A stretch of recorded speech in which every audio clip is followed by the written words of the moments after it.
matinée. Que sont les sources? Nous entendons par source qui est fondamentale, la chose, l'origine, d'où on puise quelque chose. Et nous savons que du point de vue du droit, lorsqu'on parle de source du droit, classiquement, il est dans la doctrine.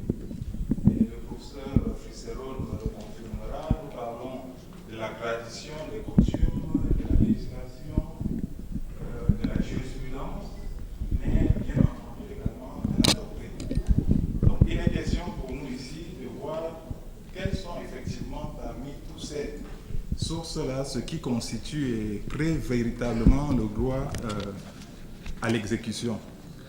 Mais préalablement à la définition ou à la visitation de ces sources du droit, je vous propose de faire une distinction, de nous expliquer et de comprendre les termes, notamment en faisant la différence entre le droit de l'exécution et le droit à l'exécution. Le droit de l'exécution pouvant être défini comme l'ensemble des normes qui concourent à la mise en application de droits reconnus en matière d'exécution des décisions de justice à une des parties. Donc c'est l'ensemble des normes qui réglementent la manière dont l'exécution doit se passer, alors que le droit à l'exécution, nous dirions que c'est la prérogative reconnue au créancier qui est détenteur d'un titre exécutif de contraindre son débiteur à exécuter au cas où il ne se serait pas volontairement exécuté.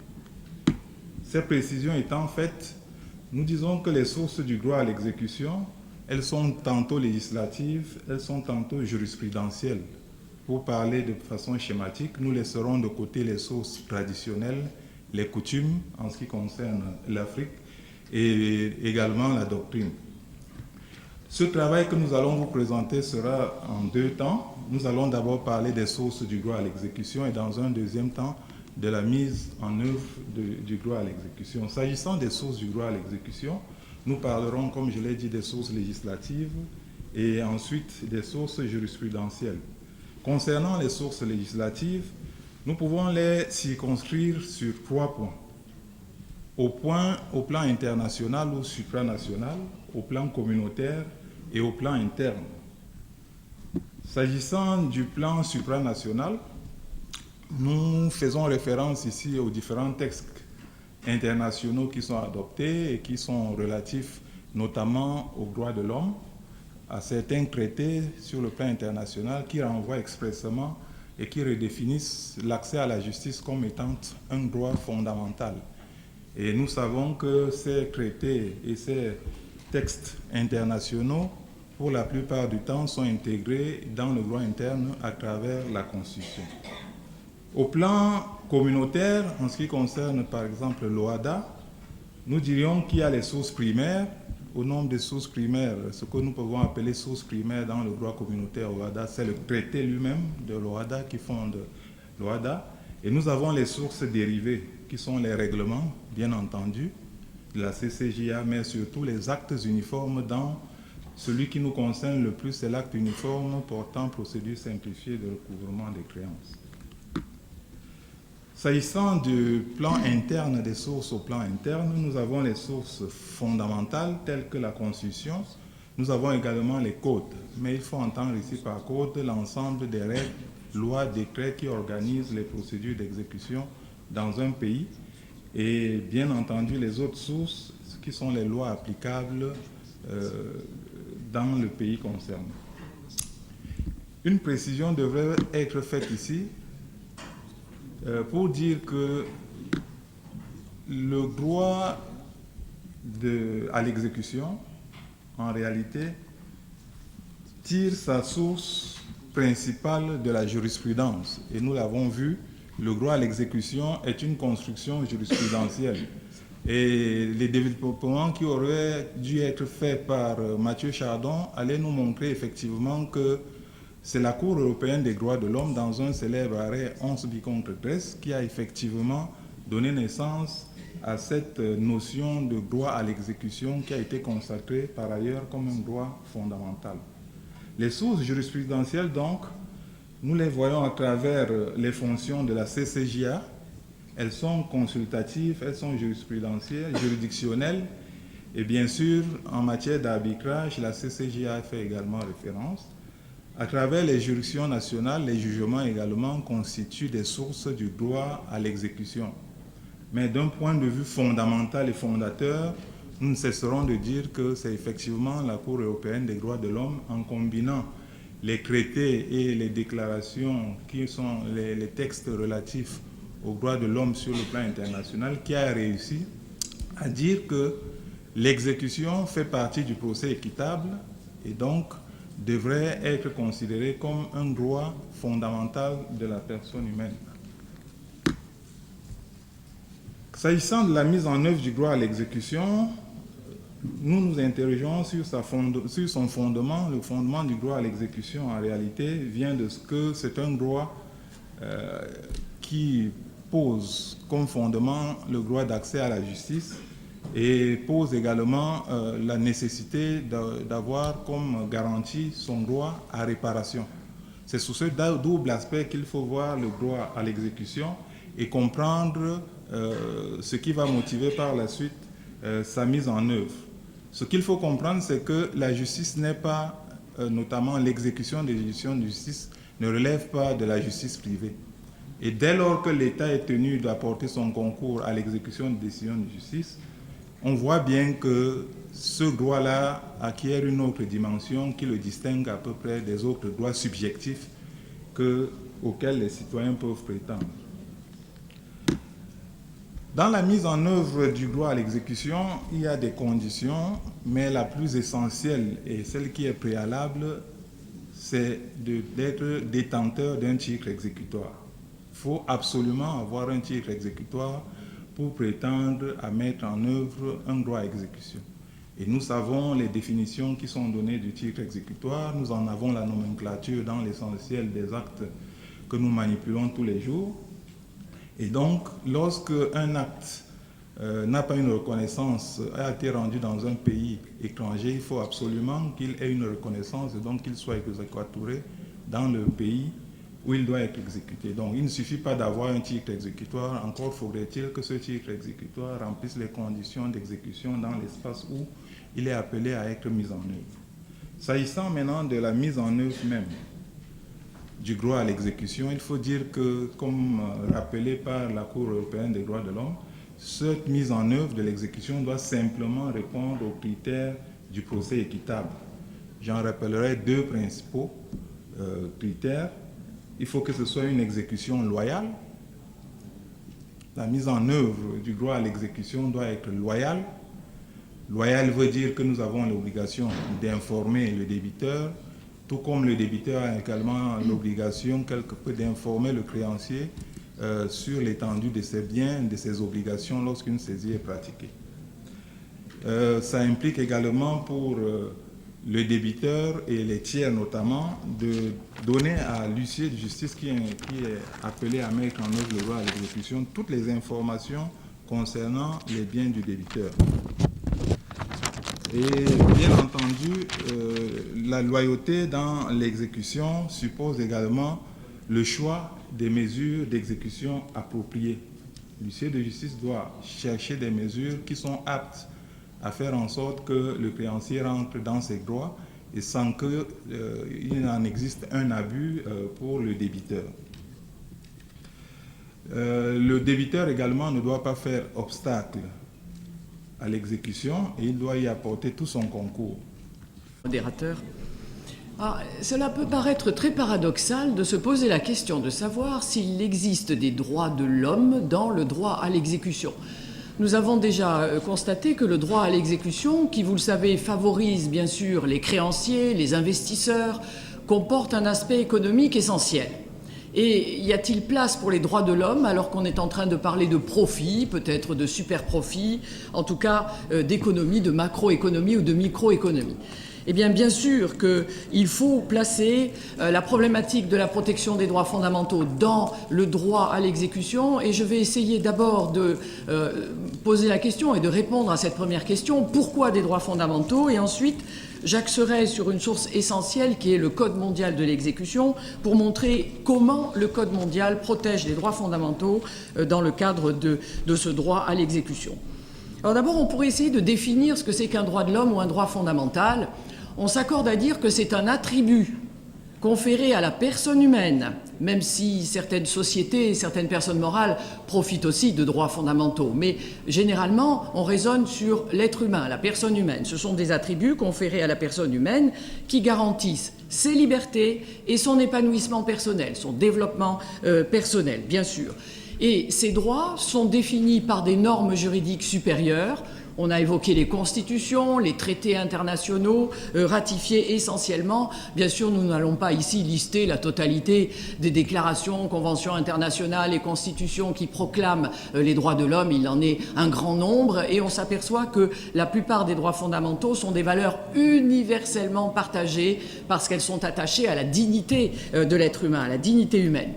Et bien sûr, on appelle aussi un droit fondamental un droit qui est protégé par des cours, par des tribunaux, par des processus de protection. Contre qui? Eh bien, contre les autorités publiques qui portent atteinte aux droits des personnes, les États, les autorités publiques, bien sûr, mais aussi contre les ingérences des autres particuliers. Il y a aussi une protection horizontale d'un être humain contre un autre être humain qui ne respecte pas sa dignité et sa liberté. Alors, pour revenir à la problématique des droits fondamentaux dans le droit à l'exécution, eh bien sûr, vous le constatez tous, vous le savez. La crise financière, la crise économique mondiale a fait prendre conscience aux décideurs politiques, aux décideurs économiques, que l'être humain doit être placé au cœur des préoccupations et que les objectifs ne peuvent plus être d'enrichir les plus riches en laissant évidemment pour compte une grande partie de l'humanité. Et le droit à l'exécution, bien sûr, se préoccupe aussi d'un accès de tous à la croissance économique et de l'éradication de l'extrême pauvreté, ce qui est alors, à l'heure actuelle, un objectif partagé par toutes les organisations internationales et par tous les États, par toutes les puissances publiques. Alors bien sûr, dans le cadre du droit à l'exécution, il s'agit pour les huissiers de justice de participer à cet objectif de protection des personnes et évidemment d'éradication de l'extrême pauvreté, s'agissant notamment de la microéconomie, c'est-à-dire des petites entreprises individuelles qui sont un facteur, bien sûr, de croissance économique, et ça, la crise financière l'a bien révélé. Alors comment est-ce que le Code mondial a organisé la protection des droits fondamentaux qui, je le répète, va peser essentiellement sur les huissiers de justice dont nous avons constaté tout à l'heure dans la table ronde précédente qu'ils ont dans la plupart des pays un monopole de l'exécution et ceux qui ne l'ont pas encore, j'ai bien compris qu'ils allaient l'acquérir et ils allaient tout faire avec l'aide notamment de l'Union internationale des huissiers de justice pour arriver à avoir un monopole dans cette exécution. Donc je répète, l'huissier de justice est un acteur essentiel de cette protection des droits de l'homme. Alors, il y a effectivement un grand nombre de droits de l'homme consacrés dans le Code. Alors, il s'agit parfois de droits un petit peu techniques et parfois de droits plus fondamentaux. Je vais donner des exemples. Alors, je m'aperçois que je ne fais pas avancer mon PowerPoint, mais ça n'est pas grave. Vous connaissez ces droits de l'homme. Et bien sûr, je vais les reprendre. Alors, il y a évidemment des droits de l'homme qui sont un petit peu techniques, c'est-à-dire qui sont de nature procédurale. C'est l'accès aux droits et l'accès aux mesures d'exécution et à l'information. Alors, le président Ngongang en a parlé tout à l'heure. Le premier droit, évidemment, c'est l'accès aux droits du débiteur. Le débiteur doit connaître ses droits relativement à une mesure d'exécution. Il doit savoir comment protéger ses droits. Est-ce qu'il a accès à un juge de l'exécution? Comment va se dérouler la mesure? Quelles seront les phases successives de la mesure d'exécution? Donc, dans le code le code mondial qui réglemente les valeurs fondamentales des procédures d'exécution, nous savons d'abord, premièrement, que l'huissier doit garantir l'information du débiteur à toutes les phases de la mesure d'exécution, en lui signifiant le titre exécutoire. Les huissiers de justice qui n'ont pas encore la signification devront combattre pour obtenir le droit et le monopole de la signification, parce que cela permet bien sûr au débiteur d'être informé sur l'étendue de ses obligations et sur le déroulement de la mesure, bien sûr. Ensuite, deuxième exemple, qui est un droit plus fondamental, c'est bien sûr le respect de la dignité et de la liberté de la personne du débiteur et de sa famille.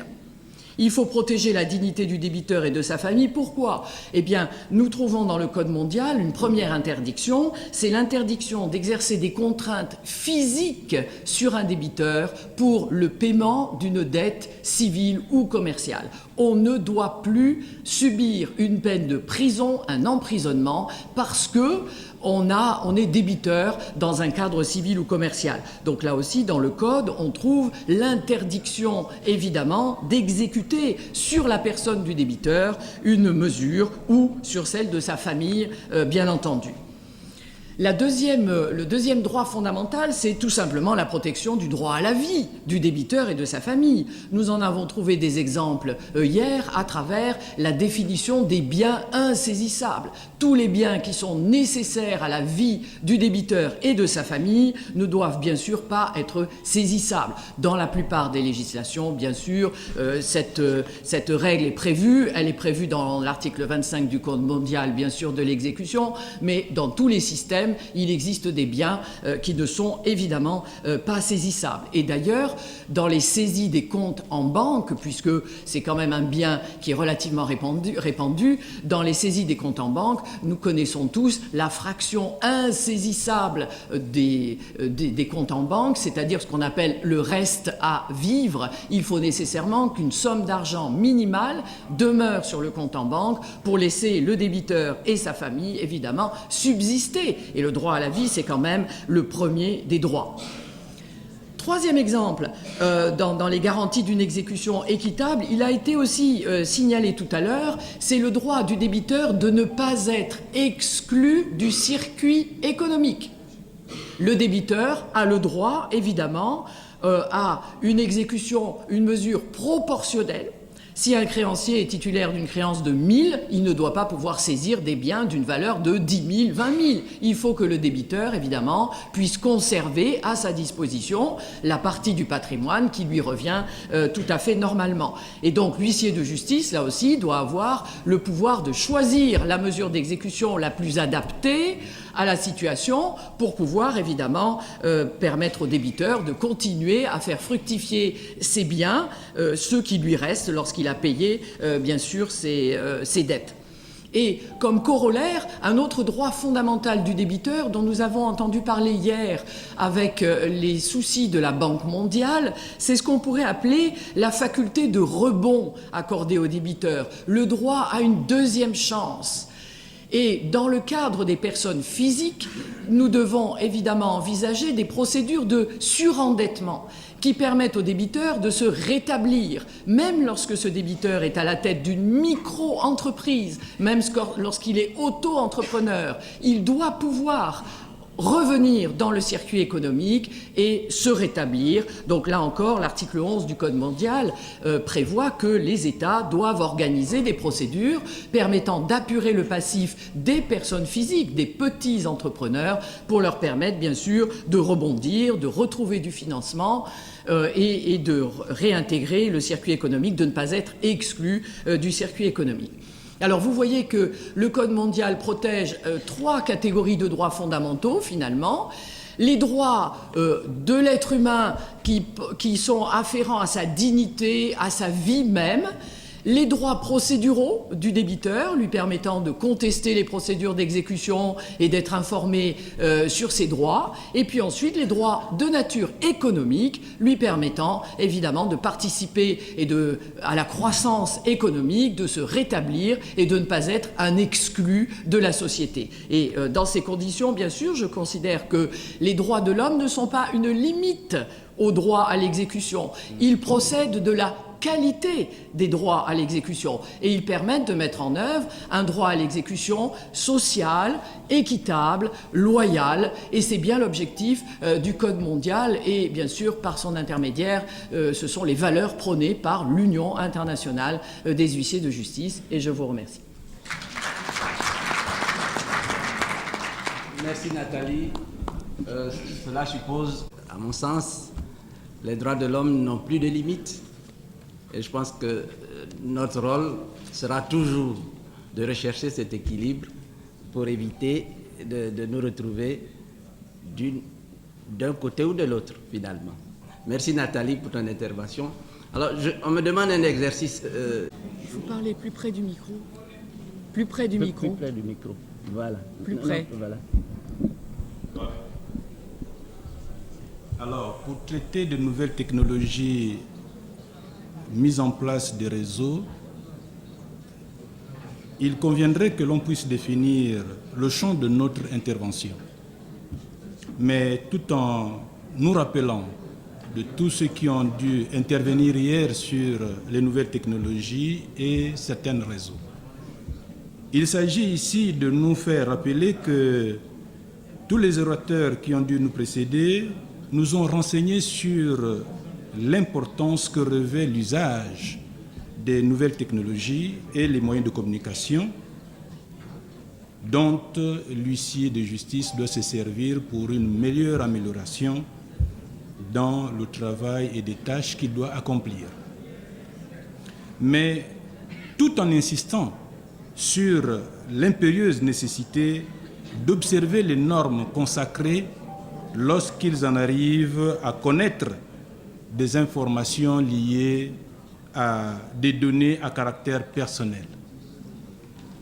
Aussi, les mêmes orateurs nous ont renseignés aussi sur les projets en cours d'élaboration pour permettre d'avoir un champ d'échange, de partage, de rencontres et d'harmonisation des procédures, des actes et de renforcement de capacités pour arriver au renforcement aussi des liens de confraternité.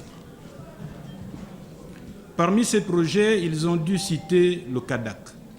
Le CADAC est ce pont en construction qui devrait faire de l'Afrique ou de la zone choisie un pôle d'excellence dans le cadre de la mise en œuvre des réseaux. Partant de ce pont inachevé et qui est en construction, nous devrions nous aussi comprendre que la thématique qui est posée aujourd'hui part d'un grand ensemble pour un petit ensemble qui sera le Gabon. Et au titre de ce que le Gabon pourrait être amené à communiquer, il va de soi que les travaux sur le principe de l'usage des nouvelles technologies, le Gabon est un pays en développement. L'accessibilité n'est pas du ressort de tout le monde, ce qui voudrait dire que si l'huissier de justice en utilise, c'est à des fins peut-être personnelles, mais pas dans le cadre de ses activités, parce que les lois en vigueur ne sont pas encore révisitées. Aussi, il n'a pas des moyens ou des instruments qualifiés pour lui permettre d'asseoir son activité, dans la mesure où on ne retrouve au Gabon ni des centres d'information, encore moins on ne trouve pas de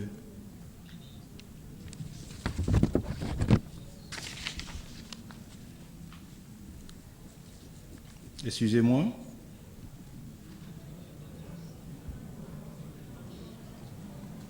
Voilà. On ne trouve pas des logiciels pour l'efficacité dans l'exercice ou dans la gestion de sa comptabilité ou de son administration. Tous ces éléments réunis et absents pour les huissiers gabonais portent à croire que l'avenir, avec tous les champs qui sont en œuvre et en mouvement, pourront lui être utiles pour améliorer la qualité et le substrat de son